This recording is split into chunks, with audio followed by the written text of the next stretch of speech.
Voilà, bonsoir. Ce soir, nous allons nous arrêter sur un thème qui sera un peu particulier, c'est celui de la jalousie d'Israël. Je vais demander à quelqu'un de bien vouloir nous lire dans le chapitre 11 de l'Épître aux Romains, à partir du verset 11 jusqu'au verset 16.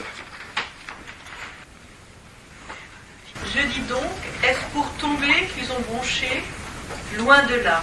Mais par leur chute, le salut est devenu accessible aux païens, afin qu'ils soient excités à la jalousie. Or, si leur chute a été la richesse du monde, et leur amoindrissement la richesse des païens, combien plus en sera-t-il ainsi quand ils se convertiront tous?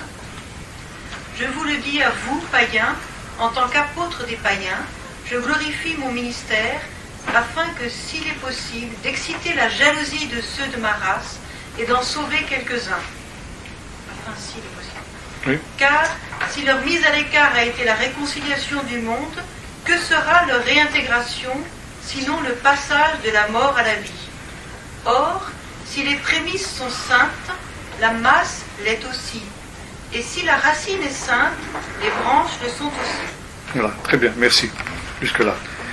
Alors ici, on touche à un aspect aussi très important de ce fameux mystère d'Israël qui est l'objet de ces 3 chapitres, 9, 10 et 11 de l'Épître aux Romains, où on se trouve devant cette position que nous avons ensemble vue la dernière fois, cette espèce de dialectique de l'obéissance et de la désobéissance. Nous avons vu qu'il y a eu un temps où Israël était obéissant et les païens étaient désobéissants. Et on vit maintenant un temps inverse où les païens sont devenus obéissants et où les juifs sont devenus désobéissants. Et alors on pourrait évidemment tirer de l'endurcissement d'Israël des conclusions erronées. Ça veut dire que Israël est définitivement rejeté et qu'il est définitivement exclu du plan du salut, ce qui a été malheureusement la position traditionnelle de l'Église et malheureusement encore de certaines églises jusqu'à nos jours. Et justement, c'est pour qu'on ne fasse pas cette erreur que Paul écrit justement ces textes que nous méditons ces jours. Il y a, dit l'apôtre Paul, encore un avenir pour le peuple d'Israël, en tant que tel, en tant que peuple, et non pas un avenir qui consisterait à se fondre dans l'Église, ce qui serait finalement un renversement de ce que Paul dira dans la péricope suivante, c'est-à-dire l'apologue de l'Olivier. Si, comme on le prétend dans beaucoup d'églises, Israël n'a d'autre avenir au temps de la fin que de se fondre dans l'Église, alors c'est l'Église qui est la racine et Israël qui sont les branches. Or, dans la parabole de l'Olivier, Paul nous dit exactement l'inverse. C'est Israël qui est la racine et ce sont les païens qui sont les branches. Donc, quel est justement l'avenir de cet Israël, ou en tout cas de cette partie d'Israël qui est encore incrédule? Comme nous l'avons vu, c'est son statut de peuple élu, statut qui est encore actuel, qui se maintient malgré le faux pas d'Israël dont nous avons parlé, qui contribue à faire en sorte que Israël, dans cet endurcissement même, soit une bénédiction pour les nations. Et là, on pourrait reprendre une expression de saint Augustin, je crois, quand il parlait de la faute d'Adam, dans ces termes, une felix culpa, une bienheureuse faute. Finalement, pourquoi Dieu a-t-il permis que le peuple d'Israël, en tout cas une partie du peuple d'Israël, s'endurcisse pour un temps? Et la réponse de Paul est celle-ci: c'est pour vous les païens, c'est à cause de l'amour de Dieu pour vous, à cause de la miséricorde de Dieu pour vous, et pour permettre le salut des nations. il fallait qu'Israël soit endurci pour que les nations puissent être sauvées. Il fallait qu'Israël soit désobéissant pour que les nations puissent devenir à leur tour obéissantes. Mais ce qui va permettre le salut des nations, c'est justement l'endurcissement et le faux pas d'Israël. Dans les messages des prophètes, il y a cette notion que nous ne connaissons pas très bien, nous les chrétiens, mais qui est très répandue chez les juifs, qu'on appelle le tikkun olam, c'est-à-dire la réparation de la brisure du monde. Le monde qui était sorti parfait et harmonieux des mains du Créateur a été brisé par le péché. Et le rôle du Messie, c'est de réparer cette brisure. Mais cette brisure, cette réparation de la brisure ne peut pas se faire non plus sans l'intermédiaire du peuple d'Israël. Israël est un des instruments choisis par Dieu, privilégiés par Dieu, pour effectuer cette réparation de la brisure, et c'est-à-dire ce retour du monde à l'état adamique, à l'état édénique, c'est-à-dire revenir à ce qui était avant la chute.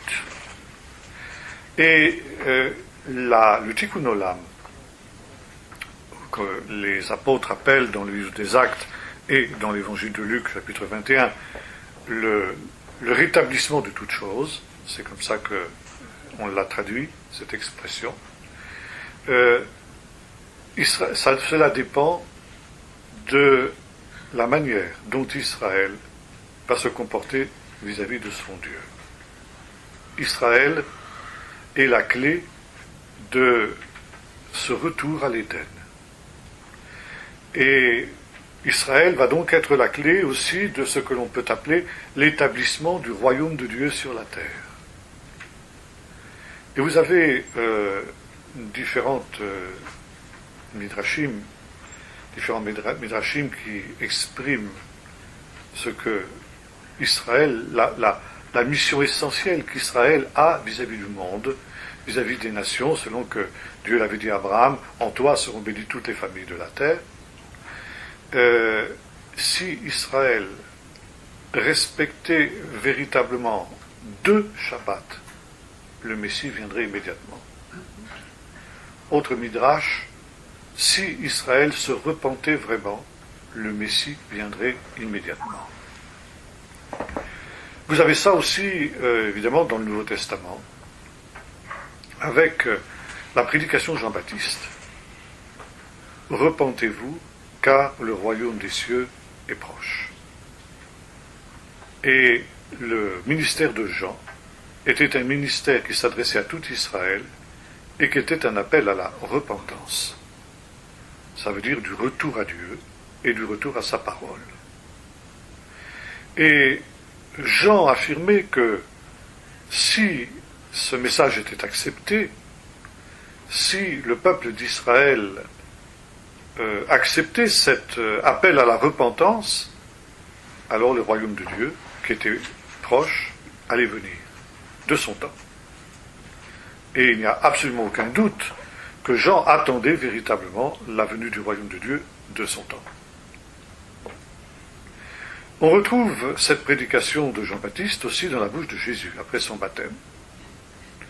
C'était aussi dans les mêmes termes qu'il prêchait « Repentez-vous, car le royaume des cieux est proche ». Ça veut dire, si Israël se repent et revient à son Dieu, alors le royaume viendra pour Israël. Et ça, c'était essentiellement l'idéologie des pharisiens. Il y avait différentes conceptions du royaume de Dieu dans l'Israël de l'époque de Jésus. On a l'habitude de dire dans nos milieux que le peuple d'Israël s'est trompé complètement parce qu'il attendait un messie politique qui allait le délivrer de l'oppression romaine. C'est pas si simple que ça.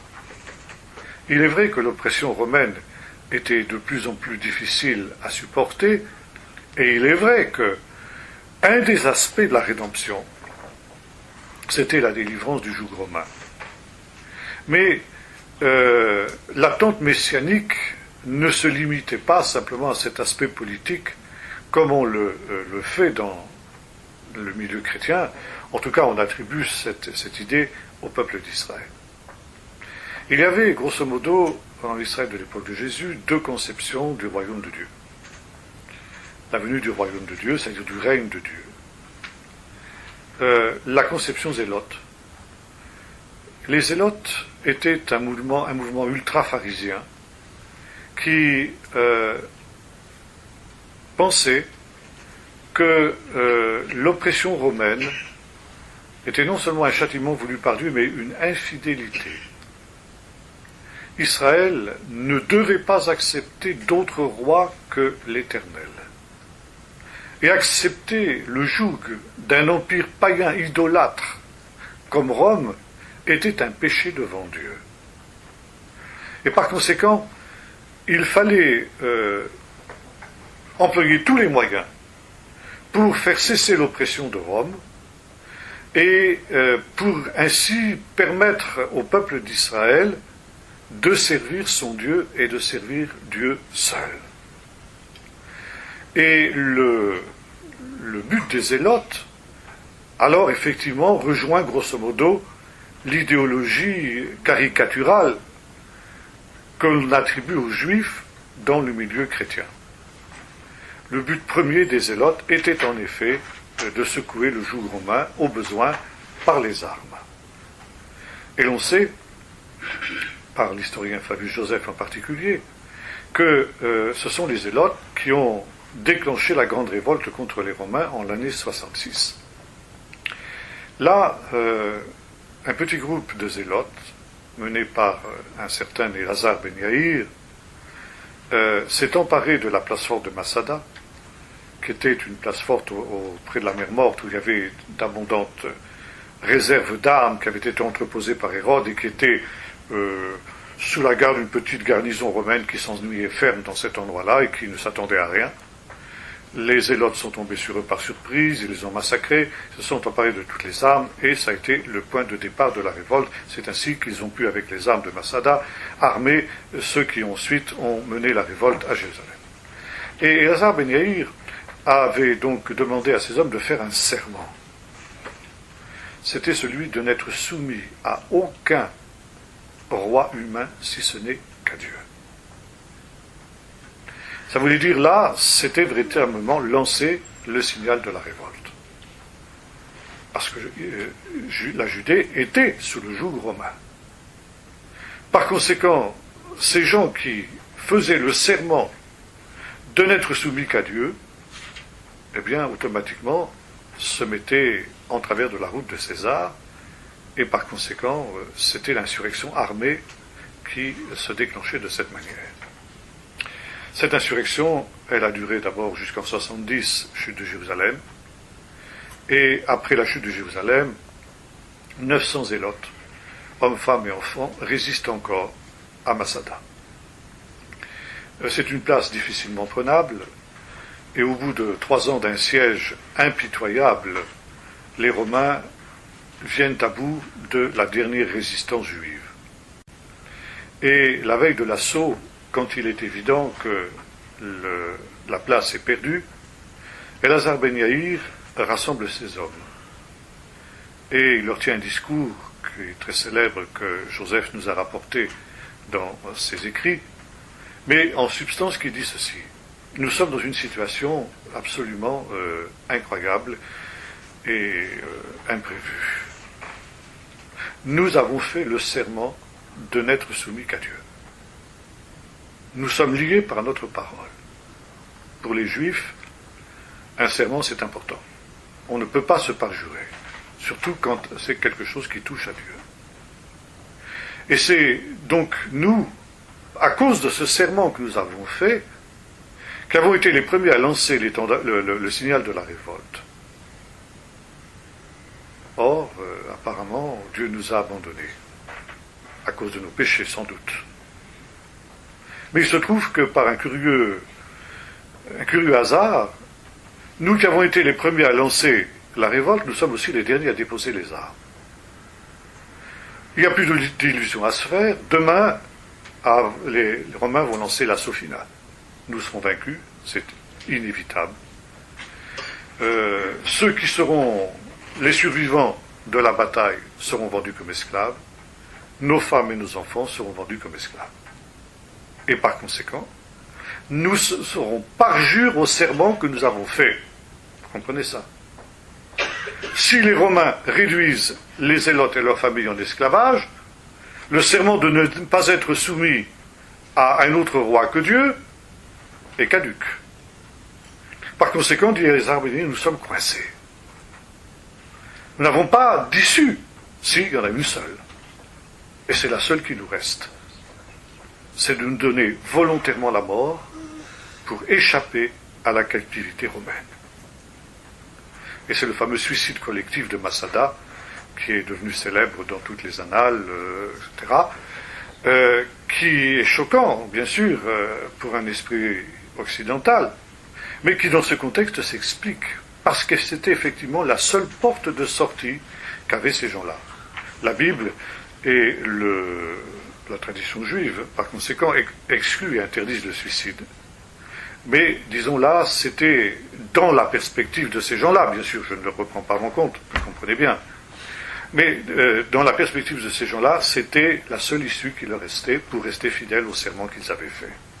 Serment imprudent, certes, mais serment qui les avait liés. Ceci pour dire ce qu'était l'idéologie des Zélotes. Les Zélotes étaient des gens qui voyaient l'expression, la manifestation du royaume de Dieu comme le résultat des efforts du peuple d'Israël pour imposer lui-même ce royaume de Dieu. Face à l'idéologie des Zélotes, il y avait l'idéologie des pharisiens. Les pharisiens étaient farouchement opposés à cette idéologie des Zélotes. Pour eux, bien sûr, ils souffraient du joug romain comme les Zélotes, tout le peuple d'Israël en souffrait à cette époque-là. Souvenez-vous de cet épisode rapporté par Luc de ces Galiléens dont Pilate avait mêlé le sang à celui de leur sacrifice. Bon, c'était monnaie courante dans cette époque-là. Mais les pharisiens disaient, c'est un jugement de Dieu à cause de nos péchés. Dieu nous a livrés aux Romains pour nous appeler à la repentance. Et l'oppression romaine ne doit pas être combattue par les armes humaines, elle doit être combattue par les armes de l'esprit. Et les armes de l'esprit, c'est la repentance et le retour à Dieu. Et si nous nous repentons, Dieu n'aura plus aucune raison de laisser les Romains dominer sur nous. Et c'est Dieu lui-même, par des moyens qu'il aura lui-même choisis, et qui vont avoir, bien sûr, dans l'idéologie pharisienne, avec la venue du Messie, c'est par ce moyen-là que Dieu nous délivrera et établira son royaume. Et c'est la raison pour laquelle les pharisiens employaient une expression que Matthieu emploie systématiquement. Contrairement aux deux autres synoptiques, Marc et Luc, Matthieu n'emploie jamais l'expression royaume de Dieu. Parce que l'expression royaume de Dieu était une expression qui était employée par les Zélotes. Et l'évangile de Matthieu, qui s'adresse aux Juifs, Matthieu a voulu qu'il n'y ait aucune ambiguïté sur ce que Jésus entendait quand il parlait du royaume. Le royaume de Dieu n'a rien à voir avec le royaume tel que le concevaient les Zélotes. Mais sur ce plan-là, Jésus était d'accord avec l'idéologie pharisienne. C'est dans la mesure où le peuple d'Israël se repent que va venir le royaume. Or, ce royaume, contrairement à ce que pensaient les Zélotes, ne viendra pas par la force des armes ou par les efforts des hommes, mais il viendra de Dieu, du ciel. D'où l'expression royaume des cieux et non pas royaume de Dieu. Alors on a souvent mal compris cette expression dans le milieu chrétien. On a compris que Jésus parlait d'un royaume spirituel, d'un royaume métahistorique, situé au-delà de l'histoire. Ce n'est pas du tout le cas. C'est tout simplement une indication qui était celle qui était d'ailleurs utilisée par les pharisiens que je disais tout à l'heure, qui, pour s'opposer aux zélotes, disaient le royaume il vient du ciel et non pas des hommes. Par conséquent, les pharisiens employaient aussi l'expression royaume des cieux plutôt que royaume de Dieu. Et le but de ce royaume, c'était aussi effectivement la libération d'Israël. Mais cette libération d'Israël, elle viendrait par le retour à Dieu. Et c'était le principe même de l'idéologie pharisienne. Les pharisiens étaient des gens qui s'efforçaient de pratiquer le plus minutieusement possible la Torah du Seigneur, dans le but de hâter la venue du royaume. Bon, c'était l'idéologie de Jean-Baptiste, c'était l'idéologie de Jésus, et c'est ce que résume la fameuse phrase que nous avons évoquée tout à l'heure, « Repentez-vous, car le royaume des cieux est proche ». Jésus était violemment anti-zélote, et notamment lorsqu'il rentre dans Jérusalem le jour des rameaux, il a cette parole qui nous est rapportée par Luc. Jérusalem, qui tue les prophètes, combien de fois j'ai voulu rassembler tes enfants comme une poule rassemble ses poussins sous son aile, mais vous ne l'avez pas voulu. Ça veut dire que Jésus a compris que les zélotes menaient Israël à la catastrophe. Et Jésus a voulu éviter cette catastrophe par son message d'amour, en essayant de détourner le peuple de cette séduction qui était celle justement des zélotes. Mais évidemment, cette idéologie zélote, vu l'oppression dans laquelle était le peuple à cette période, était telle que finalement, il était bien conscient que son message ne serait pas entendu. Et donc, Jésus a annoncé, comme les prophètes, la destruction l'avaient fait avant lui, la ruine de Jérusalem et la dispersion du peuple. Une dispersion qui durerait, nous dit Luc en particulier, un long temps, qu'il appelle le temps des nations. Maintenant, pourquoi ce temps des nations? J'en ai parlé pour ceux qui étaient au séminaire de Paris Tout est possible il y a quelques jours de cela. Le temps des nations, c'est un temps de grâce qui va être donné aux nations. Un temps où Israël va se trouver dans cet état d'exil parce que justement il n'a pas reçu le message de Jésus, mais qui va être un temps qui va être une chance offerte aux nations. Car si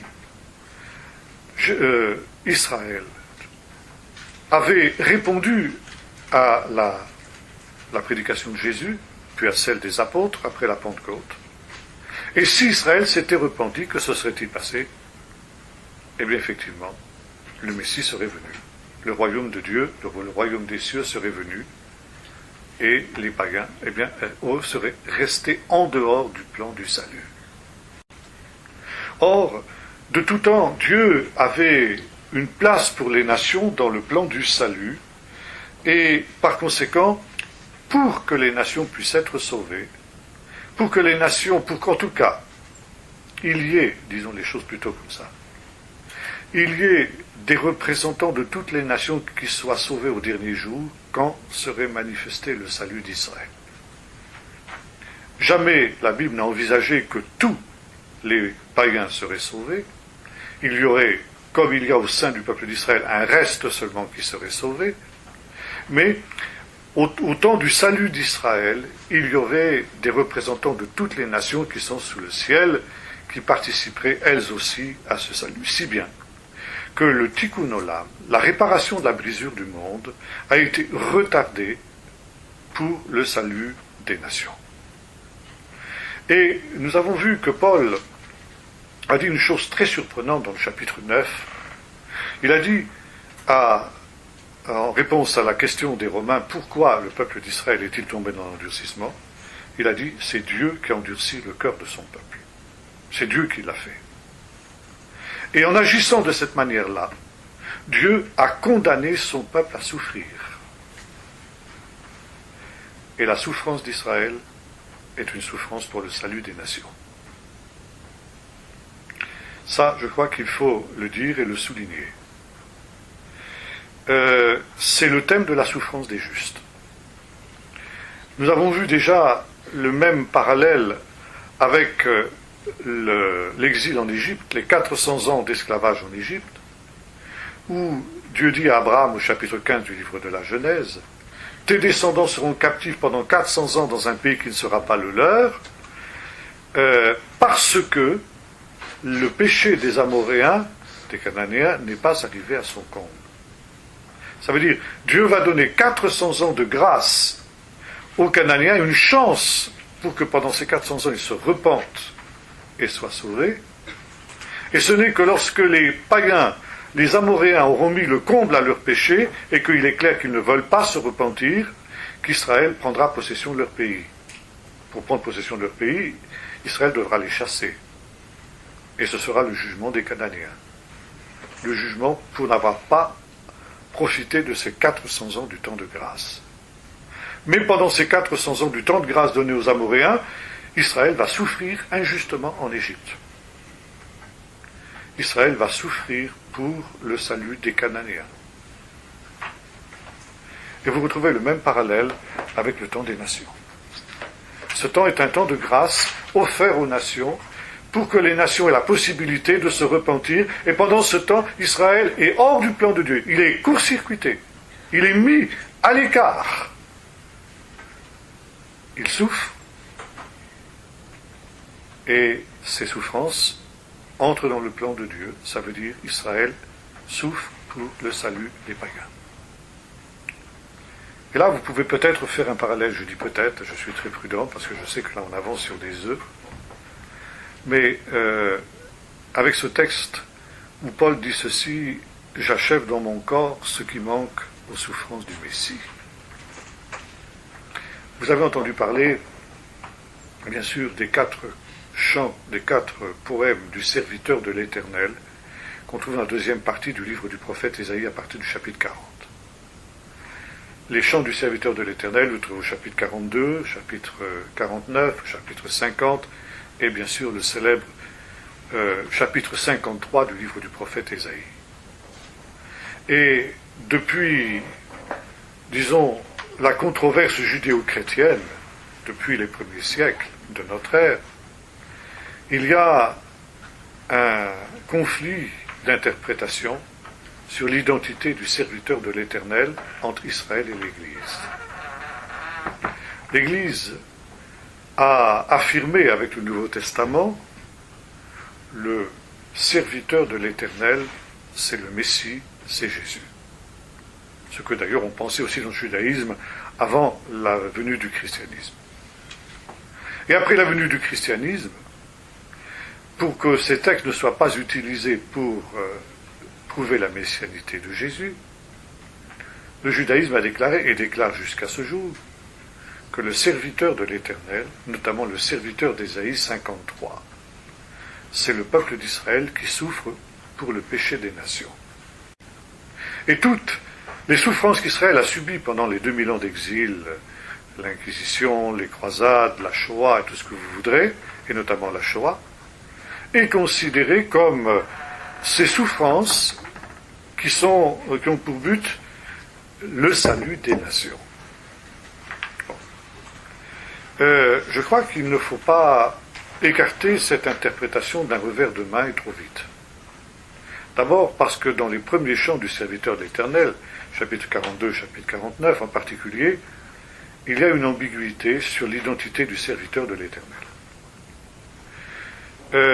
Tantôt, le serviteur de l'Éternel peut être considéré comme le Messie, et tantôt, il peut être considéré comme le peuple d'Israël. Bien sûr, quand on arrive au chapitre 53, cette identification est impossible.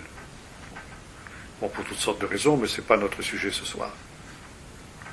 Mais il est vrai que pour ce qui est des autres cantiques du serviteur de l'Éternel, on passe aussi bien d'Israël au Messie, du Messie à Israël constamment. Il y a un jeu de va-et-vient. Ça veut dire, il y a un parallèle qui est fait entre le Messie et Israël, qui tous les deux, d'une manière qui leur est spécifique à l'un comme à l'autre, sont serviteurs de l'Éternel. Et par conséquent, qui sont amenés aussi à souffrir, parce que c'est une des constantes du service de Dieu, c'est que l'élection et la vocation, ça implique la souffrance. Donc ici, il y a une communauté de destin dans ces cantiques du serviteur de l'Éternel entre Israël et le Messie. Et vous retrouvez ça dans le Magnificat, le cantique de Marie. Marie, inspirée par le Saint-Esprit, vous connaissez ce cantique que mon professeur du Nouveau Testament appelait la Marseillaise du peuple d'Israël. Et Marie, inspirée par le Saint-Esprit, parle au parfait prophétique. Ça veut dire elle parle au passé de choses qui sont à venir. Ça, c'est ce que faisaient les prophètes. Parce que pour Dieu, les choses sont tellement certaines, Dieu qui est au-delà du temps, il appelle les choses qui ne sont pas comme si elles étaient déjà.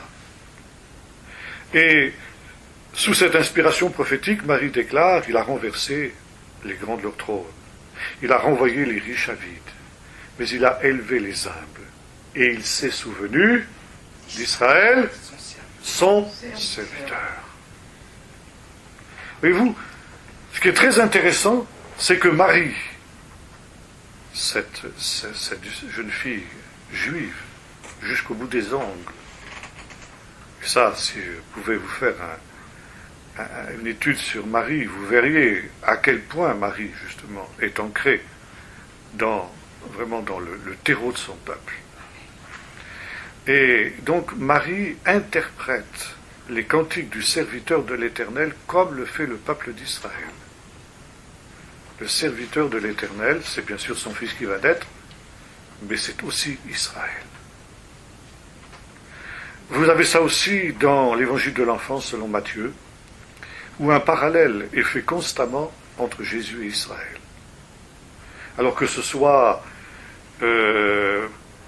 pour la fuite en Égypte, la descente en Égypte. Jésus descend en Égypte comme le peuple d'Israël est descendu en Égypte. Et Jésus en remonte, Jésus connaît un exode, exactement comme le peuple d'Israël a connu un exode. Et Matthieu cite le texte d'Osée, « J'appelais mon fils hors d'Égypte ». Le fils, c'est Israël, dans le contexte du prophète Osée. Parce que Moïse a été envoyé vers Pharaon avec ce message, Israël est mon fils, mon premier-né, laisse aller mon fils afin qu'il me serve. Si tu refuses de laisser aller mon fils, je te prendrai ton fils, ton premier-né. Vous savez que c'est l'objet de la dernière plaie d'Égypte, la mort des premiers-nés. Israël est le premier-né de Dieu. Il est le fils au sens métaphorique du terme, bien sûr. Jésus l'est au sens plénier du terme. Mais néanmoins, il y a un parallèle entre les deux. Bon, il y a aussi ensuite le séjour au désert. Les 40 jours au désert que Jésus passe pour y être tenté, comme le peuple d'Israël a été tenté pendant 40 ans. Ce sont les mêmes tentations. Il y a ensuite le retour de Jésus qui va reconquérir en quelque sorte la Terre Sainte par ses miracles, comme Josué l'avait fait. Bref. Et vous, il y a dans les évangiles ce parallèle qui est fait entre Jésus et Israël. Maintenant, si nous revenons au chapitre 53 du prophète Ésaïe, où le serviteur de l'Éternel, quel qu'il soit, souffre, lui le juste, pour le péché des injustes, pour permettre le salut des injustes. Alors bien sûr, nous avons raison à 300%, nous les chrétiens, de dire que ce serviteur dont il est question dans Ésaïe 53, c'est le Messie, c'est Jésus, mais d'une certaine manière, c'est aussi Israël. Et l'interprétation des Juifs, qui est une interprétation antichrétienne, qui ne tient pas, si on fait une exégèse précise d'Ésaïe 53. Mais elle n'est pas néanmoins totalement étrangère au texte, cette interprétation, même si elle est très très seconde par rapport au fait qu'il s'agit bel et bien du Messie. Voyez-vous, Dieu a permis l'endurcissement d'Israël. Dieu a permis le châtiment d'Israël qui résulte de cet endurcissement, c'est-à-dire la ruine de Jérusalem et la dispersion du peuple avec toutes les souffrances qui l'accompagnent, pour pouvoir faire grâce aux païens, pour pouvoir faire grâce aux nations. Israël, donc, d'une certaine manière, je dis d'une certaine manière, ça va évidemment pas aussi loin que les souffrances de Jésus, c'est clair, et ça n'a pas la valeur rédemptrice des souffrances de Jésus, c'est clair. Je tiens à ce que ce soit bien établi pour qu'on ne me fasse pas dire ce que je dis, ce que je ne dis pas, que je mets sur le même plan les souffrances d'Israël et les souffrances de Jésus. Non, sûrement pas. Mais, disons, comme de la même manière que Paul nous dit qu'il achève dans son corps ce qui manque aux souffrances du Messie, bien entendu, Paul ne met pas sur le même plan ses souffrances que celles de Jésus, c'est évident, mais il veut simplement dire que par là, qu'il y a un certain parallèle. Et que, finalement, si Paul souffre, c'est pour que ceux qui écoutent son message soient sauvés. Et que, il y a une toute petite similitude avec les souffrances de Jésus quand même. Puisque, finalement, les souffrances injustes et imméritées de Paul contribuent aussi au salut de ses auditeurs. Et je crois qu'on peut faire le parallèle plus entre les souffrances de Jésus et les souffrances de Paul. D'ailleurs, il y a un parallèle entre la destinée de Paul et la destinée d'Israël. Ça aussi, c'est toute une étude qu'on pourrait faire. Mais disons, les souffrances d'Israël aussi ont pour but le salut des nations. Et encore une fois, c'est parce qu'Israël reste le peuple élu même dans cet exil et même dans cet endurcissement qu'il peut être une bénédiction que son exil, ses souffrances et sa désobéissance deviennent bénédiction pour les nations, moyen de salut pour les nations. Ça veut dire que Israël est à l'écart à cause de la miséricorde de Dieu envers les païens. Et que, ce faisant, il y a ici cette identification avec le Seigneur Jésus. Ça veut dire Israël est véritablement le peuple messianique. Maintenant, si on comprend ça, il y a une question qui se pose. Les païens que nous sommes, qui doivent ce qu'ils sont, qui doivent leur salut à ce faux pas d'Israël, peuvent-ils en vouloir à Israël d'avoir ainsi rejeté le salut qui est en Jésus? Il serait malvenu de le faire, avouez-le. Et pourtant, on l'a fait. Et je dirais même, on continue à le faire, parce qu'on n'a pas compris ce mystère. Et c'est la raison pour laquelle Paul nous dit « Je ne veux pas que vous ignoriez ce mystère ». Donc ici, il fallait que le peuple d'Israël soit endurci.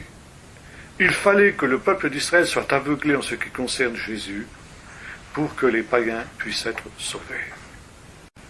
Maintenant, évidemment, Paul nous dit ceci selon une technique d'exégèse rabbinique qui est très connue, qu'on appelle Klal Vachomer en hébreu. Si dans cet endurcissement dans lequel ils sont tombés, Israël a communiqué par ce moyen-là une telle bénédiction aux païens, si un jour, quand Dieu l'aura voulu, il se tourne vers Jésus et il retrouve son héritage, alors on peut imaginer quelle bénédiction ce sera pour le monde entier. Et Paul déclare, ce sera une véritable résurrection d'entre les morts. Et après avoir exposé cela, Paul dit, c'est la raison pour laquelle moi, Paul, j'essaie d'exciter la jalousie d'Israël. Ah, c'est quoi cette jalousie d'Israël? Ce qui est tout à fait étonnant, paradoxal, surprenant, c'est que Dieu ait choisi, comme apôtre des nations, un juif aussi intransigeant, aussi convaincu de son judaïsme que l'était Saul de Tarse. Humainement parlant, c'est le dernier auquel on aurait pensé pour ce rôle. Il était aux antipodes de ça. Et pourtant, c'est lui que Dieu a choisi. Quand il rappelle son appel dans l'Épître aux Galates en particulier, et notamment quand il évoque l'accord qui a eu lieu à Jérusalem avec les principaux apôtres, et en particulier avec Pierre, où il dit que l'apostolat a été partagé en quelque sorte entre ces deux apôtres-là. Et les apôtres ont donné à Paul la main d'association pour qu'il aille vers les incirconcis et que Pierre aille vers les circoncis. Donc il y a eu un partage de l'apostolat. Et Paul est devenu, comme on le sait, l'apôtre des païens. Et il le dit, il le redira, il le proclamera à maintes reprises. Et notamment, quand il est sur les marges de la forteresse Antonia, au moment de son arrestation, il va rappeler que Dieu lui a dit « Va, je t'enverrai vers les païens ». Et ses auditeurs l'écoutent, ses auditeurs juifs l'écoutent jusque-là, et quand il parle qu'il va aller vers les païens, là, il interrompt, c'est terminé. Bon. Donc, Paul, apôtre des païens. Maintenant, il y avait dans l'Église ancienne, il y avait une aile judaïsante, très judaïsante. Et Paul a eu maille à partir avec cette aile judaïsante pendant toute sa vie. C'est par exemple avec ces gens-là qu'il a eu des problèmes par rapport aux églises de Galatie. Et non seulement ces ultra-judaïsants dans l'Église, tout en croyant en Jésus, pensaient que les païens devaient être circoncis, devaient respecter toute la loi juive, bref, qu'ils devaient devenir juifs pour pouvoir devenir chrétiens. Et c'était l'objet du débat de ce fameux conseil ou concile de Jérusalem, comme vous voudrez, dans Acte 15.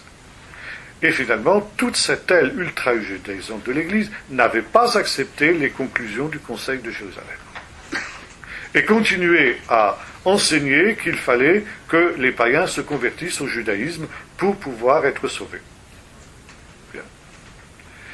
Et c'est la raison pour laquelle cette aile ultra-judaïsante ne pouvait pas voir Paul en peinture, comme on dirait aujourd'hui. Parce que justement, il allait vers les païens tels qu'ils étaient, sans exiger d'eux la conversion au judaïsme. Plus tard, à partir du IIe siècle, ces gens-là se sépareront de l'Église officielle, orthodoxe, si vous voulez l'appeler comme ça, et ils formeront une des premières sectes de l'Église ancienne, qu'on appelle les Ébionites. Et ça vient du mot évion en hébreu, ça veut dire les pauvres. Peut-être en relation avec les pauvres de Jérusalem, au profit desquels on avait fait les fameuses collectes, où chacun distribuait ses biens, c'est possible, peu importe. Et dans les écrits ébionites, il y a des diatribes terribles contre Paul. Et un des grands reproches qui est fait à Paul, c'est justement d'avoir négligé son peuple d'Israël, lui le juif, son peuple d'Israël qui était loin de Jésus et qui par conséquent était dans la perdition. Paul, tu ne t'es pas préoccupé de ton peuple, tu as préféré aller chez les païens parce que c'était plus facile chez eux. Parce qu'ils étaient plus ouverts que les juifs. Mais tu aurais dû te préoccuper de ton peuple. Et on accuse dans ces écrits ébionites Paul d'être en quelque sorte un renégat, un traître, qui a sacrifié son peuple volontairement, le salut de son peuple, pour aller vers les païens, pour s'occuper des païens. Toute sa vie, Paul a dû faire face à cette accusation. Et Paul y répond de deux manières. La première, on trouve ça dans le livre des Actes, et on trouve ça aussi dans ses épîtres, disant « c'est pas vrai ». J'ai toujours eu le souci de mon propre peuple. Et mon principe d'évangélisation n'a jamais varié.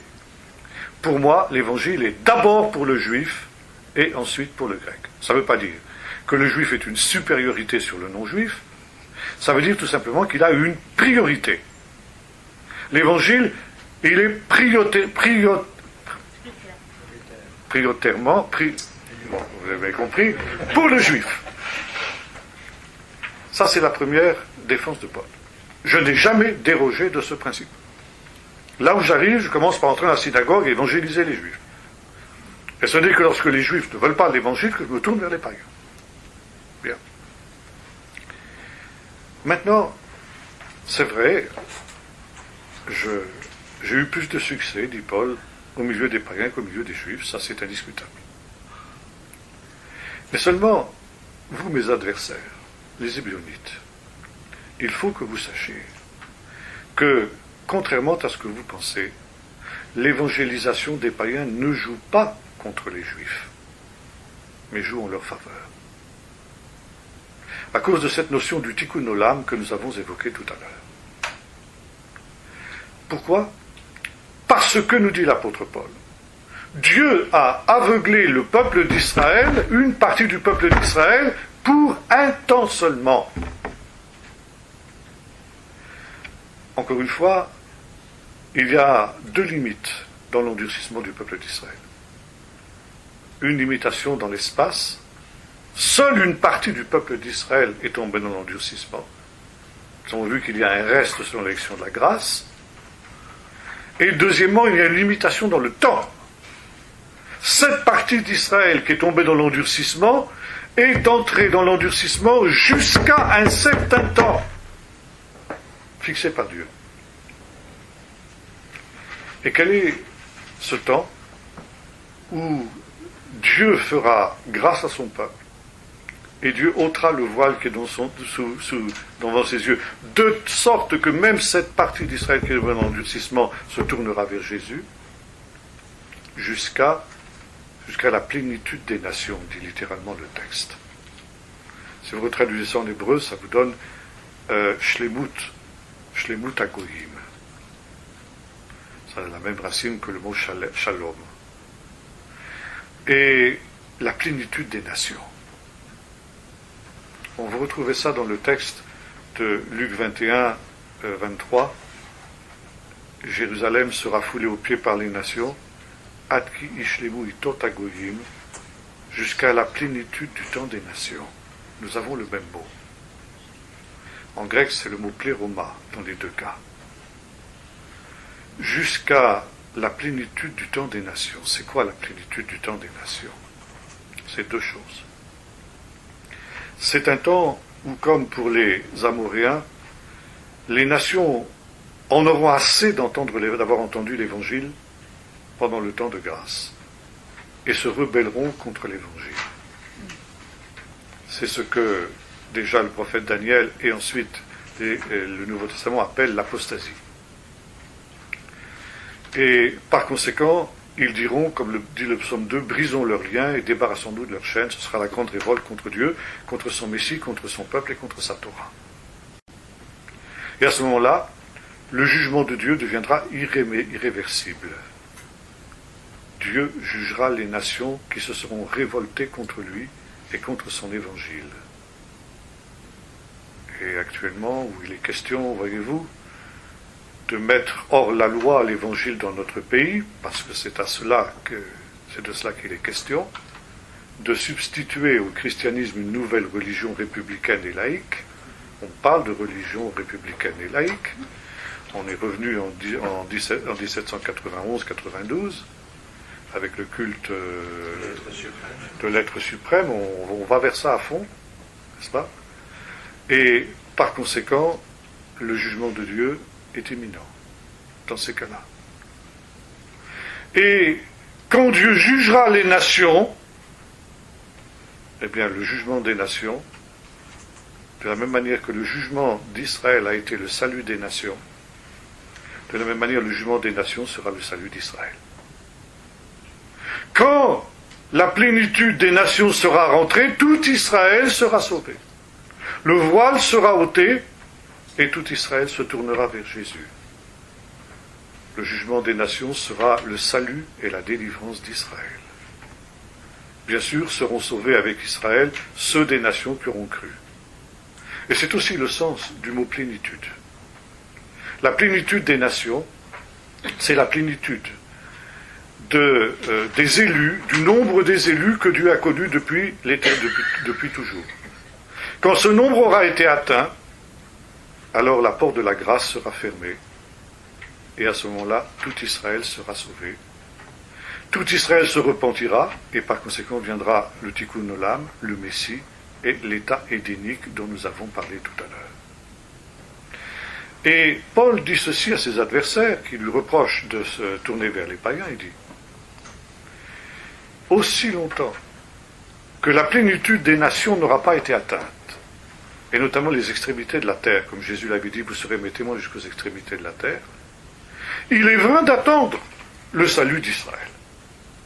Israël restera aveuglé jusqu'à la fin du temps des nations. Alors, vous désirez le salut d'Israël, vous, les Hébionites? Moi aussi, peut-être encore plus que vous. Et le meilleur moyen de hâter le salut d'Israël, c'est d'en finir avec l'évangélisation des nations. Plus vite on aura atteint les extrémités de la terre, avec l'évangile, plus vite seront entrés dans le salut ceux des élus qui doivent posséder ce salut selon le plan de Dieu, plus vite Dieu fera grâce à Israël, et plus vite Israël se tournera vers Jésus, et plus vite Israël sera sauvé. Donc, contrairement à ce que vous dites, l'évangélisation des païens ne joue pas contre Israël, mais joue en faveur d'Israël. Plus vite les païens auront été évangélisés, et plus vite le Messie reviendra et sauvera Israël. Et c'est pourquoi Paul est animé par cette espèce de hâte eschatologique dans son ministère. Et il écrit aux Romains, nous l'avons vu, parce qu'il veut ensuite passer en Espagne. L'Espagne, c'est les extrémités de la terre, à l'époque. Et il est conscient que plus vite il aura achevé cette tâche, plus vite le peuple d'Israël sera sauvé. Et c'est ça la jalousie d'Israël. J'excite la jalousie d'Israël. Ça veut dire, le peuple d'Israël va être obligé de constater quelque chose. C'est que Dieu est en train de faire se lever une multitude de nations qui acceptent en quelque sorte sa Torah par Jésus et qui finalement entrent dans cette alliance, cette nouvelle alliance qui avait été prophétisée par Jérémie, et que finalement la prophétie du serviteur de l'Éternel du chapitre 49, je t'établis pour être la lumière des nations et pour emmener mon salut jusqu'aux extrémités de la terre, est en train de s'accomplir sans Israël. Israël est le serviteur de l'Éternel, sa mission c'était d'apporter le salut jusqu'aux extrémités de la terre. Israël ne l'a pas fait. Qui l'a fait? Les disciples de Jésus. Et voilà, vous êtes obligés de constater que c'est fait. Vous n'avez pas honte un peu? Vous ne vous mettez pas en question? Vous devriez. C'est pas normal. Vous avez failli à votre mission. Il y a des gens qui ont fait mieux que vous. Vous avez été incapable d'amener la Torah, alors que c'était votre vocation de Sion sortira la Torah, vous ne l'avez pas fait. Vous avez failli. Eh bien, repentez-vous. C'est ça, exciter la jalousie d'Israël. Et voyez-vous, ça, eh bien, ça a pas mal réussi.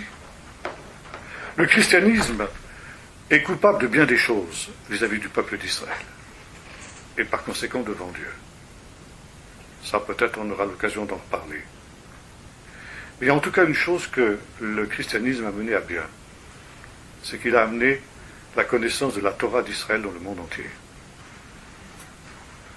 Et un professeur d'histoire de l'université hébraïque écrivait ceci il y a quelques années. Il disait, quand nous sommes partis en exil, il y a 2000 ans, la Bible était le livre d'un seul peuple, notre peuple, le peuple d'Israël. Quand nous revenons dans notre pays après 2000 ans, ce livre est le livre de toutes les nations du monde. Mais ça, nous n'y sommes pour rien, nous les Juifs. Et ça nous pose problème. Et nous sommes obligés de nous poser la question honnêtement, parce que c'est un homme honnête. Nous sommes obligés de nous poser la question honnêtement, est-ce qu'après tout, le christianisme que nous avons tellement décrié ne serait pas un mouvement suscité par Dieu, puisqu'il a réussi à faire ce que nous, les Juifs, nous avons été incapables de faire. Et voyez-vous, chez les Juifs honnêtes, les Juifs orthodoxes honnêtes aujourd'hui, c'est une question. Cette question est une question importante. Et finalement, c'est la question de Gamaliel. Si cette œuvre vient des hommes, elle se détruira. Si elle vient de Dieu, vous ne pourrez pas la détruire. Et aujourd'hui, les Juifs orthodoxes honnêtes se posent la question de dire le christianisme, malgré toutes ses failles, malgré toutes ses erreurs, etc., a quand même contribué au plan de Dieu. Il a fait ce que nous ne pouvons pas faire. Ça, il faut que nous posions la question. Il y a une question qui nous est posée, que Dieu nous pose, nous les Juifs, par l'intermédiaire du christianisme. Eh bien, voyez-vous, Paul a atteint son but. Il a excité la jalousie d'Israël. Un dernier mot. Quand j'étais pasteur de l'église de Vannes, nous avions une exposition biblique ambulante que nous promenions dans une caravane.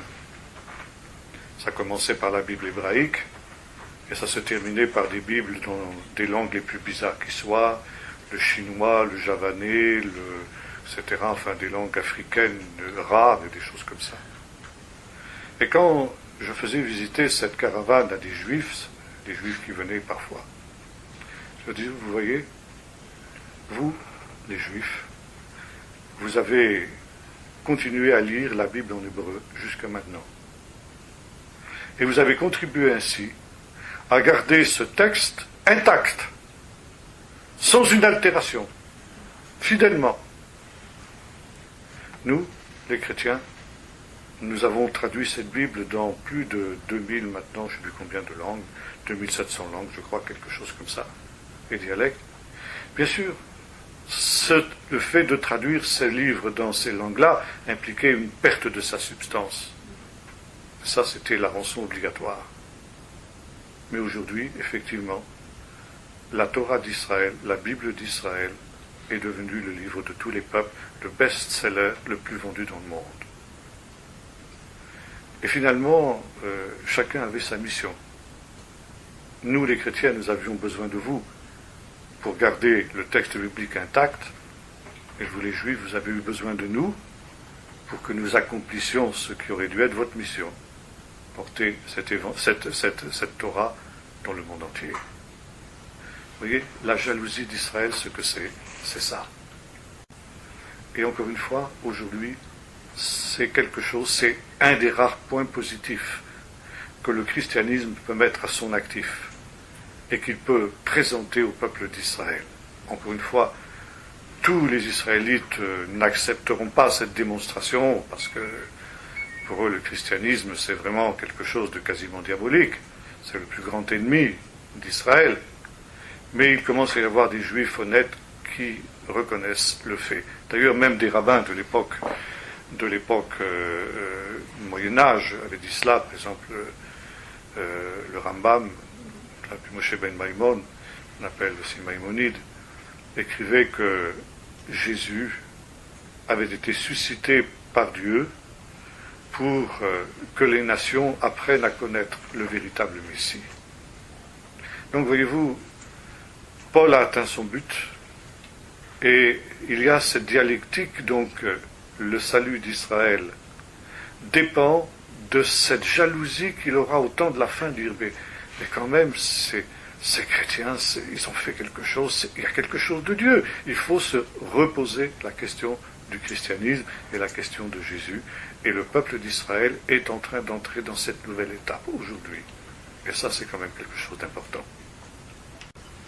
Bien, si vous avez quelques questions. Oui. Si je comprends bien ça, l'histoire d'exciter la jalousie d'Israël n'est pas niveau individuel, c'est vraiment au niveau du christianisme. Je pense, oui, c'est en relation avec l'œuvre d'évangélisation. Oui, oui. Ce que Jésus avait dit à ses disciples, vous serez mes témoins à Jérusalem et jusqu'aux extrémités de la terre. Oui. Vous avez dit que le jugement des nations serait le salut d'Israël et oui. de tout Israël. Oui. Est-ce que, parce qu'avant on parlait d'un petit reste oui. d'Israël, ce qui a cru, ça sera pas pareil? Ah non, ce sera tout l'ensemble. Ah, c'est tout l'ensemble.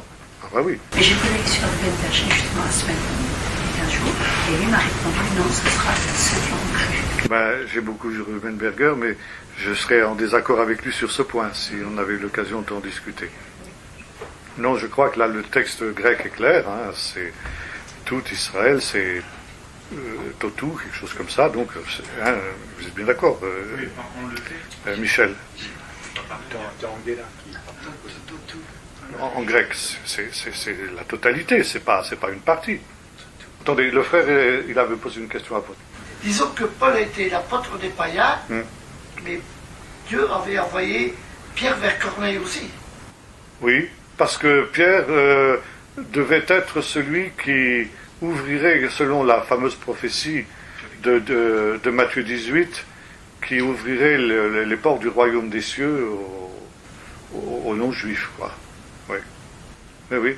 Mais après, lui, d'ailleurs, on voit bien que Pierre, dans ses épîtres, ne comprend pas toujours la vision de Paul. Hein, il dit oui, il y a des choses difficiles à comprendre dans ce qu'écrit notre bien-aimé frère Paul, etc.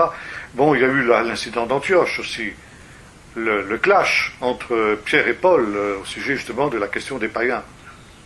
Donc Pierre n'était pas totalement au clair sur cette question-là. Pourquoi? Parce que ce n'était pas sa vocation, ce n'était pas son ministère. Mais il avait suffisamment d'humilité et puis de comment dirais-je, de vision spirituelle pour faire confiance à Paul. Disons, bon, je comprends pas tout, mais vas-y. Bien, allez-y.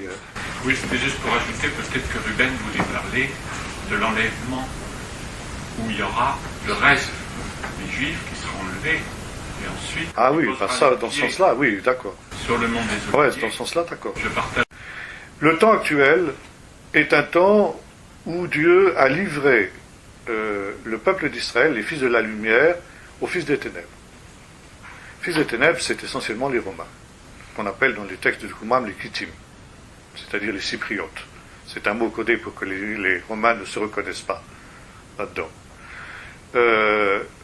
Et donc Dieu il rejoint un peu l'idéologie des pharisiens, c'est le péché d'Israël qui veut ça. Donc, il est complètement vain et inutile d'essayer de se révolter contre les Romains pendant ce temps-ci. Si on le fait, on va à une défaite certaine. Parce que c'est Dieu qui a donné aux Romains la souveraineté sur la terre d'Israël. Mais le temps des païens, parce que les païens c'est aussi les Romains, les goïms, dans la terminologie de l'époque, il aura un terme. Et un jour viendra où Dieu enlèvera le royaume aux Romains et la rendra aux fils de la lumière, c'est-à-dire au véritable Israël, c'est-à-dire essentiellement aux gens de la secte. Et en cela, il donnera la victoire aux fils de la lumière. Mais il faudra une véritable guerre. Par conséquent, il faut attendre le signal de Dieu, et quand Dieu dira « maintenant allez-y », il faudra y aller. Il faudra aller à la guerre. Donc ici, on a les deux idéologies qui se télescopent. L'idéologie des pharisiens, mais c'est conditionnel, jusqu'à un temps. Mais quand viendra le temps, il faudra être prêt à combattre. Bon, alors dans un des derniers rouleaux qu'on a découvert, qui s'appelle le rouleau du Temple, cette guerre ultime, elle est décrite, elle aura 7 manches. 3 batailles au cours de laquelle les fils de la lumière seront vainqueurs, 3 batailles au cours desquelles les fils de la lumière seront vaincus. Et enfin la 7e bataille, où les fils de la lumière seront vainqueurs. Très intéressant parce qu'il y a un petit parallèle avec les guerres d'Israël. Israël était vainqueur dans 3 guerres, la guerre de 1948, la guerre de 1956, la guerre de 1967, puis après les choses ont été mal. La guerre du Kippour, ça a été juste. La première guerre du Liban, ça a été juste aussi. Et la 3e guerre du Liban, ça n'a pas été bien. Bon, enfin, Je note le fait, j'en tire pas de conclusion, bien sûr. Mais attendez, je termine là-dessus. Et un autre point intéressant, c'est qu'on a découvert, le site de Qumran a été rasé par Vespasien en 68. Et ça a été la fin des Esséniens. Mais par contre, on a retrouvé à Masada des textes esséniens, ce qui laisse entendre que les survivants de la destruction de Qumran en 68 se sont réfugiés à Masada. Et ils ont participé à la dernière résistance des Zélotes à Masada. Si bien qu'on peut se demander jusqu'à quel point il n'y avait pas finalement plus de points communs entre les Esséniens et les Zélotes qu'on a voulu le penser jusque maintenant. C'est toutes les questions, vous voyez, là c'est très complexe. Je vous laisse la parole. Oui, s'il vous plaît, par rapport à la présentation du salut au temps de la fin, comment comprendre la phrase de Jésus, le Fils de l'homme, quand il viendra, trouvera-t-il la foi sur... Alors ça c'est la parabole du juge inique. En fait, si vous voulez, ce que Jésus veut dire ici, c'est ceci, c'est que il y a effectivement une épreuve terrible qui va être celle des justes et des élus. C'est le retard de la parousie, le retard de l'avènement du royaume. Et ça, ce sera l'épreuve la plus difficile que les croyants vont supporter. Vous avez le même parallèle dans la parabole des 10 vierges, où parce que l'époux tardait, elles s'endorment toutes. Et donc, pendant ce temps de l'absence de l'époux, et par conséquent de son silence, on pourra avoir l'impression que Dieu est un juge injuste, comme le juge de la parabole. Parce que ces élus crieront à lui nuit et jour en disant « Mais Seigneur, on est persécuté par les méchants. Viens, délivre-nous. C'est injuste. Ce que nous subissons, c'est injuste. » Et Dieu ne répondra pas. Et par conséquent, la tentation qui sera celle des élus à ce moment-là, ce sera de dire « Dieu est injuste. » Et par conséquent, passons à autre chose. Or, dit Jésus, il ne faudra pas s'illusionner. Ce n'est pas que Dieu est un Dieu injuste, est un juge injuste. C'est tout simplement que nous avons vu qu'il veut faire miséricorde. Il patiente. Mais ce sera effectivement très difficile à supporter pour les justes, exactement comme le silence du juge a été très difficile à supporter pour la veuve. Mais il faudra que les justes aient l'attitude de la veuve et ne crient à Dieu nuit et jour. Parce que si ce juge injuste, et là on retrouve l'exégèse rabbinique du Kal Vachomer, du plus simple au plus complexe, si le juge injuste a fini par rendre justice à cette femme, parce qu'elle va casser les oreilles jusqu'à ce qu'il cède, à bien plus forte raison, Dieu, qui est un juste bon et miséricordieux, fera-t-il rapidement justice à ces élus qui crient à lui nuit et jour. Mais, dans ce temps-là, est-ce qu'il y aura encore suffisamment de foi parmi ces élus pour croire que le Seigneur est capable de leur faire justice? C'est ça que Jésus veut dire. Ce n'est pas la foi en Dieu, générale. C'est la foi dans la justice de Dieu, dans la justice du jugement de Dieu. Parce que toutes les paraboles ont une dimension eschatologique, apocalyptique. Il ne faut jamais oublier ça. Une parabole, c'est toujours une petite apocalypse. Donc c'est toujours en relation avec les choses dernières.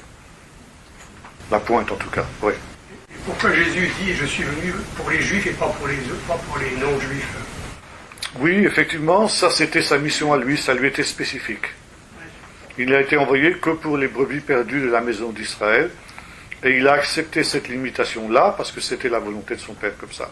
Mais il était conscient que ses disciples après lui feraient autre chose. Et Jésus a parfois regretté cette limitation de sa mission. Et par exemple, il dira, vous connaissez les fameuses reproches qu'il fait au fameux triangle évangélique, malheur à toi Chorazine, malheur à toi Bethsaïda, car si les miracles qui avaient été faits au milieu de toi l'avaient été faits dans Tyr et dans Sidon, il y a longtemps qu'elle se serait repentie. Et toi, Capernaum, etc., bon, même Sodome. Voilà. Alors, vous avez aussi un autre texte où Jésus dit ceci, une génération perverse et adultère demande un miracle, il ne lui sera pas donné d'autre miracle que le miracle de Jonas, car Jonas a été un signe pour les Ninivites. Ça veut dire quoi? Ça veut dire que Jésus dit ceci, Jonas a eu du succès dans son apostolat, parce qu'il a été envoyé vers les païens, vers les Ninivites. Or, Jonas n'a fait aucun signe, ça veut dire aucun miracle. Il s'est simplement contenté de prêcher. Et ça suffit. Il n'a fait aucun signe, mais lui-même, par sa prédication et par sa personne, il a été un signe. Et à la suite de ce signe, les Ninivites se sont repentis et le jugement leur a été épargné. Par contre, cette génération est méchante parce qu'elle, elle a vu des signes. Moi, Jésus, j'ai multiplié les signes et les miracles. Et pourtant, ils n'ont pas cru. C'est comme des enfants, la parabole, on a joué de la flûte, vous n'avez pas dansé, etc. C'est dans le même contexte. Et Jésus dit, donc, les hommes de Ninive se lèveront au jour du jugement avec cette génération et la condamneront. Parce qu'ils se sont repentis à la prédication de Jonas, il y a plus que Jonas ici. La reine du Midi, la reine de Séba, se lèvera au jour du jugement avec les gens de cette génération et la condamnera parce qu'elle vint des extrémités de la terre pour voir la sagesse de Salomon. Il y a ici plus que Salomon. Donc Jésus a regretté de ne pas pouvoir être envoyé vers les païens parce qu'il était conscient que s'il avait été envoyé chez les païens, il aurait eu plus de succès. Et il était conscient justement qu'un jour, les Ninivites, la reine du Midi et d'autres nations, Tyr et Sidon, même éventuellement des villes perverties à la manière de Sodome et de Gomorrhe, eh bien, seraient sauvés. Parce qu'il y aurait des gens qui prêcheraient l'évangile là-bas. Parce que c'était aussi dans la tradition d'Israël. Israël serait la lumière des nations. Et le but de Jésus, c'était de donner à Israël sa chance d'entrer dans la plénitude de sa vocation. Et dans la mesure où Israël n'est pas entré dans cette vocation, Jésus a confié justement cette mission à ce qu'il a appelé son Église, sa Keïla. Donc c'est ces apôtres, les 12, qui sont juifs, mais qui ont accompli par un petit groupe d'hommes ce qui aurait dû être la mission du peuple tout entier. Allez-y. Oui, c'est pour moi de donner sa chance d'entrer dans sa mission. Et sa mission, sa vocation, c'est bien d'être bénédiction pour les nations. Absolument. Mais vous avez dit que si tout Israël s'était converti, ça serait terminé. Mais ça veut dire qu'Israël n'aurait pas accompli sa mission. Alors, c'est un peu plus complexe que ça. Dans ce sens, si vous voulez, qu'il y a encore une mission d'Israël vis-à-vis des nations à venir. Et notamment dans le règne de Dieu, le royaume de Dieu. Alors, vous avez deux choses. Vous avez le thème du pèlerinage eschatologique des nations. Et notamment dans le chapitre 2 d'Ésaïe. Donc les nations, il sera l'arbitre de nations lointaines. De leurs épées, ils formeront des socs de charrues, de leurs lances des cerfs. Une nation ne tirera plus l'épée contre nous, on ne reprendra plus la guerre. Ils diront, venez, montons à la montagne de l'Éternel pour qu'il nous enseigne ses voies et que nous marchions dans ses statuts, car de Sion sortira la Torah. Donc, il fallait que, si vous voulez, la Torah, donc l'Évangile, sorte de Jérusalem et aille jusqu'aux extrémités de la terre pour accomplir cette prophétie. D'où l'ordre de Jésus, après Pâques, à ses disciples de rester à Jérusalem parce que l'évangile devait sortir de Jérusalem et non pas de Galilée. Donc ils ne retournent pas en Galilée, mais qu'ils attendent à la Pentecôte pour être revêtus de la puissance d'en haut. Et la première ville à être évangélisée va être Jérusalem. Bon. Mais lorsque les extrémités de la terre ont été atteintes, alors les nations, c'était indispensable que les extrémités de la terre soient atteintes pour que les nations puissent monter à Jérusalem. Mais au temps de la fin, ça veut dire dans le royaume messianique, ces nations qui auront entendu l'évangile monteront à Jérusalem pour être enseignées plus profondément dans la Torah du Seigneur. Et ce sera le pèlerinage eschatologique des nations. Et là, Israël aura un rôle. Israël aura un rôle, bien sûr. Israël sera celui qui va être le docteur des nations. On parle, c'est parfois ce texte que le temps des nations durera jusqu'à ce que Jérusalem soit foulée aux pieds. Alors comment est-ce que ça se... Le temps des nations est en train de se terminer parce que Jérusalem est de moins en moins foulée aux pieds par les nations. Et donc, comment est-ce que ça rentre dans le cadre de ce qui a été dit ce soir-là lorsque intervient... Bon, alors le temps des nations, la fin du temps des nations, la plénitude, donc la shlemut, pléroma en grec, c'est à la fois la complétion du nombre des élus des nations qui doivent être sauvés, et aussi c'est la plénitude de la révolte des nations, donc l'apostasie. L'apostasie, qui est prophétisée dans le psaume 2 en particulier, et dans Daniel ensuite, et qui voit les nations qui ont reçu avec joie la parole du Seigneur, comme on le voit dans le livre des Actes et dans les Épîtres, etc., finalement on ne supporte plus et considère que cet évangile est un lien insupportable à leur liberté, brisons leur lien, débarrassons-nous de leur chaîne. Les commentaires des rabbins disent de quelle chaîne et de quel lien s'agit-il? C'est les chaînes de la Torah, que les nations auront reçues entre-temps. Donc il est écrit, demande-moi, je te donnerai les extrémités de la terre pour héritage. Donc, dans un premier temps, le Messie régnera sur les nations jusqu'aux extrémités de la terre, mais par la douceur, par son message. Son message qui sera doux et léger. Vous le retrouvez d'ailleurs dans l'Évangile, venez à moi, mon joug est léger, mon fardeau est doux. Donc ça c'est tiré des commentaires du psaume 2. Et donc, dans le temps de la fin, disent les commentaires rabbiniques, ce joug qu'ils auront considéré d'abord comme joug léger, leur apparaîtra un joug insupportable. Ils diront, brisons leurs liens, débarrassons-nous de leur chaîne, et ce sera la grande révolte contre Dieu. Donc la grande apostasie, et là donc automatiquement viendra le jugement des nations, et le jugement des nations sera le salut d'Israël. Maintenant, on peut dire que la plénitude du péché des nations, elle a commencé avec la Shoah. Là, le monde ne s'est pas remis de cette affaire. Et toutes les nations européennes, en tout cas, ont été mêlées d'une manière ou d'une autre à la Shoah, directement, comme c'était le cas pour les puissances de l'Axe, mais indirectement pour les Alliés qui ont laissé faire. Ils savaient et ils ont laissé faire. Donc, il y a une culpabilité collective, et le résultat de la Shoah, ça a été la résurrection d'Israël, le retour d'Israël dans son pays à Jérusalem. Donc, le processus de la fin du temps des nations est commencé. D'ailleurs, c'est prophétisé dans le psaume 2. Le psaume 102 qui est considéré par les rabbins comme étant un psaume prophétique sur la dernière période de l'histoire, donc la période qui entraîne la venue du Messie. Donc, les premières strophes, c'est la description de la Shoah d'une manière absolument extraordinaire. Et puis après, on a « Car le temps fixé est arrivé. Le temps de rebâtir Jérusalem est arrivé. » Ça veut dire quand viendra cette plus grande catastrophe dans l'histoire du peuple d'Israël, ce sera aussi le début du temps de sa rédemption. 48, donc Israël redevient un État. 67, Jérusalem redevient juive, mais le mont du Temple est encore foulé aux pieds par les nations. Donc il y a encore une nouvelle étape à s'accomplir avant que la prophétie soit totalement accomplie. Et là, donc, ce sera effectivement la fin du temps de grâce des nations, donc le retour de Jésus. Comme dans la parabole des vierges, la porte sera fermée, et les vierges qui arriveront en retard diront trop tard, la porte est fermée. Le fait que Israël ne possède pas encore le mont du Temple, là, ça veut dire Ah bah oui, Israël est l'endroit le plus saint de Jérusalem est encore sous la domination des nations, ça c'est clair. Ouais. Bien, une dernière question. Oui. Oui, bon, 2 questions, ça va. C'était justement comment prier finalement, parce que pour ces nations, la nôtre déjà, et puis parce que finalement,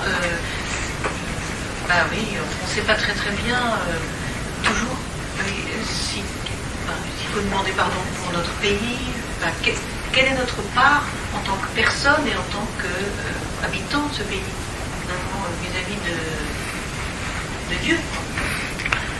Que oui, que Dieu donne encore une prolongation du temps de grâce, mais ça il sait, hein. Sauve encore d'en sauver de toute manière quelques-uns. Bon, c'est affaire, je pense qu'aussi longtemps que Jésus n'est pas revenu, c'est qu'il y a encore une chance.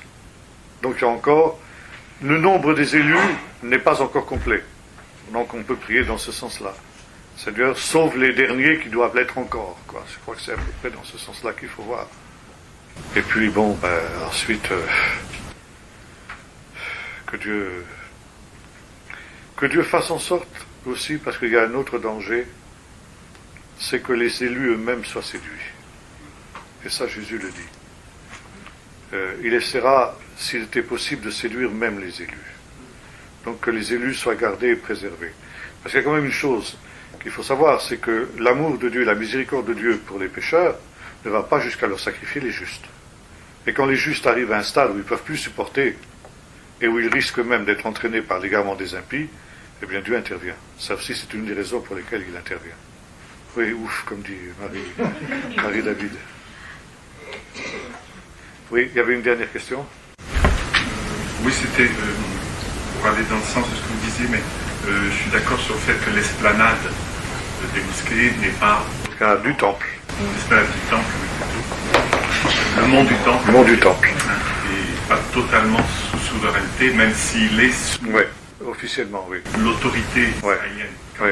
Oui. Parce que on voit bien qu'en 67, quand Jérusalem a été réunifiée sous autorité israélienne, c'est là qu'est apparu le phénomène des Juifs messianiques. Aussi, oui. C'est-à-dire des Juifs Exactement. qui se convertissaient à Jésus, mais sans se fondre dans les différentes églises. C'est ça, c'est ça. Donc on voit bien qu'il y a quelque chose de spirituel profond qui est passé dans les lieux célestes. Tout à fait.